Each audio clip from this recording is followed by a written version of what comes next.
Hi folks, so 2017 question C1 here, and we've been asked in this question, it's about a ski run, okay?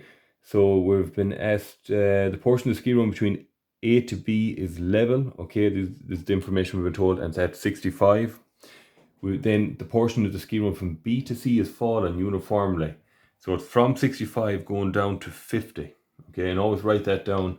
And the portion of the ski run from C to D is level. So go ahead then and it's saying using side slopes of cuts 1.5 for the cuts, and 1 is and 2 for the embankments. Complete the earthworks necessary for the ski run, okay, on the northern side of the hill. Now I've gone ahead and I've done some of this, and there's my cuts. That's the way it scales up, because it's in the contour lines are in 5 meter intervals. So when you multiply 1.5 by 5, you get 7.5. And when you multiply 5 by 2, of course, you get 10. Okay, so cuts 7.5, fills at 10. And then looking at the level parts, that's always the part I get out of the way first. The cuts over here, you can see, is way too high, the length, so it's cut. Over here, it's gone way too low from 50. This is all fill. It's just spaced out them in 10s. And sometimes you have to let the lines run on, so you find where these two freehand lines that I got intersect, okay? And over here then with the cuts, we'll just quickly do this. So there's 70, 75, 80, 85, 90. Okay, and I'll just run on that guy a little bit in case I need him. 90 or 85. So I'll just do that very lightly first of all.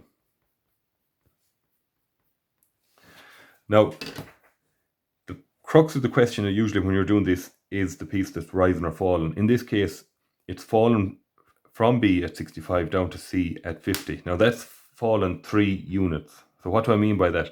Well, the units are going in 5 meter intervals, okay? And you've fallen from 65 here to 50, that's 15. And if you divide 15 by 5, because everything's happening in 5s in this, you get 3 units, okay? Now you can see the land is way too high, it's going to be cut. So cut at the butt, fill at the hill, okay? So this is the butt, this is the hill, so it's definitely cut, so it's going down here. Now, because it's fallen 3 units, that means you'll have to multiply the usual ratio or radius you would swing your compass by 3. So 3 7.5s is 22.5. And if you set your compass to that, which I already have, and stick it here, drawing a partial cone in plan view, okay? And onto that we can put our tangent, which gets the angle for the lines the way they're tapering away from the edge of the road.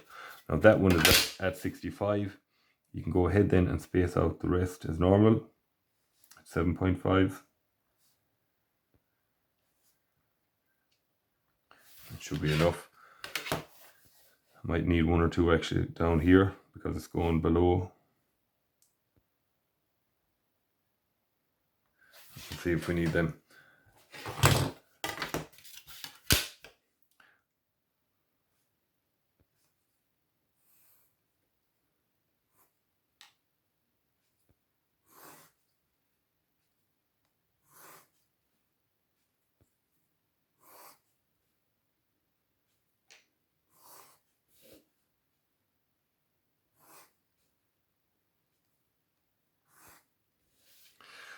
Now, so the one here is 65, and then they're going up 70, 75, 80, 85, 90, 60, 55. Now, so off we go then, 60,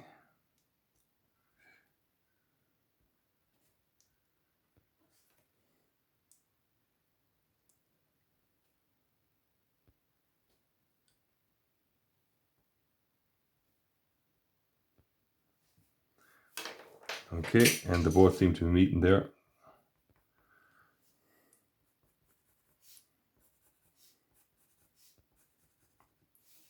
And so that is our part A of the question completed.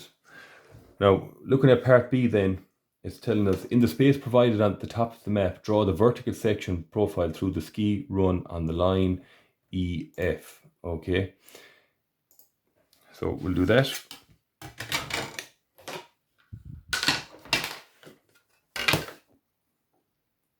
So E will be on 65. And the slope, the ski run comes over as far as there. Then it drops down to C, which is at 50. And it flattens out then to F again.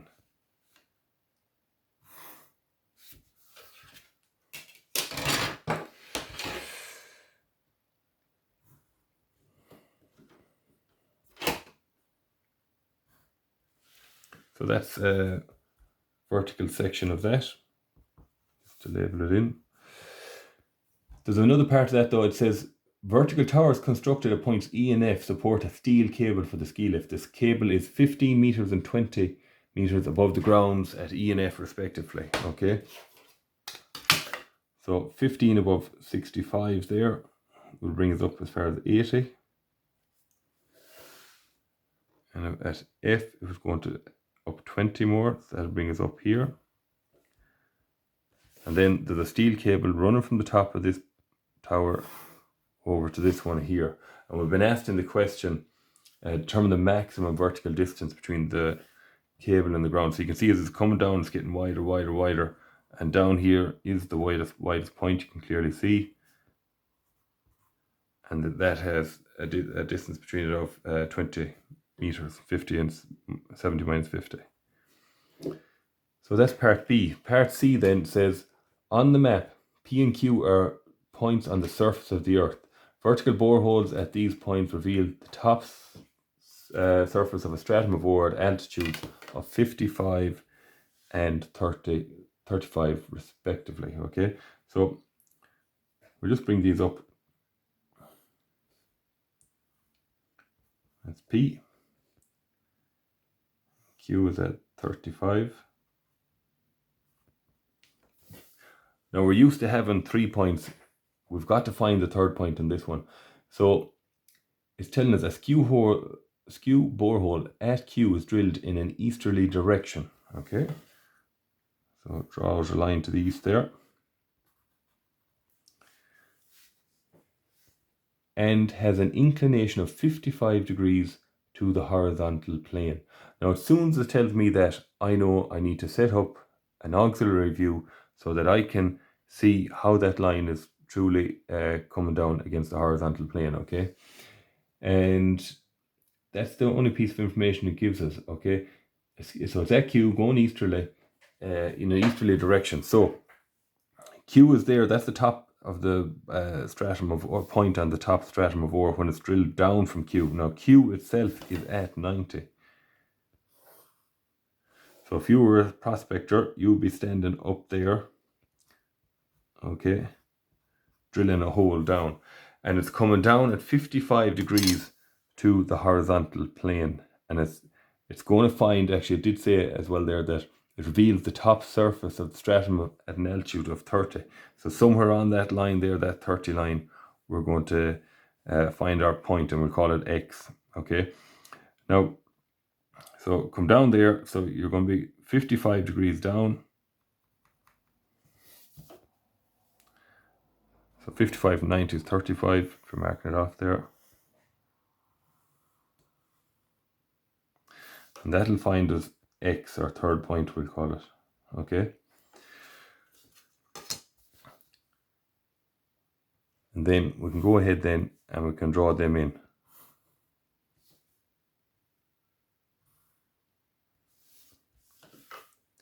And we can just extend that line and we can drop X down onto that. Now that's 50, it's going down to 50, it's 55 degrees to the horizontal plane. So if that's 55 degrees there, if you look at the solution, you wonder why they went 55 degrees there. You know, opposite angles have to be equal. So that's why it is. Okay, so drop X down anyways. We get X down here.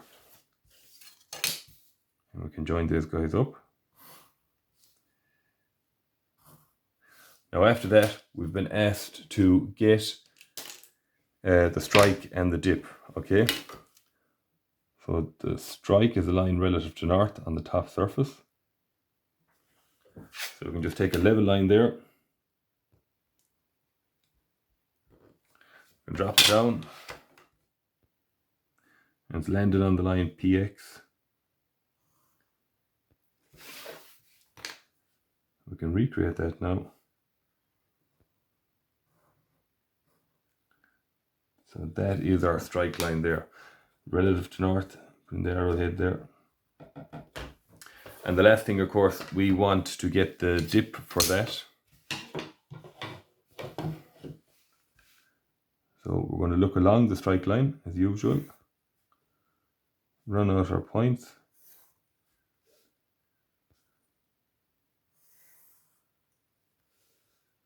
Okay, and we're just going to get down our X1Y line there.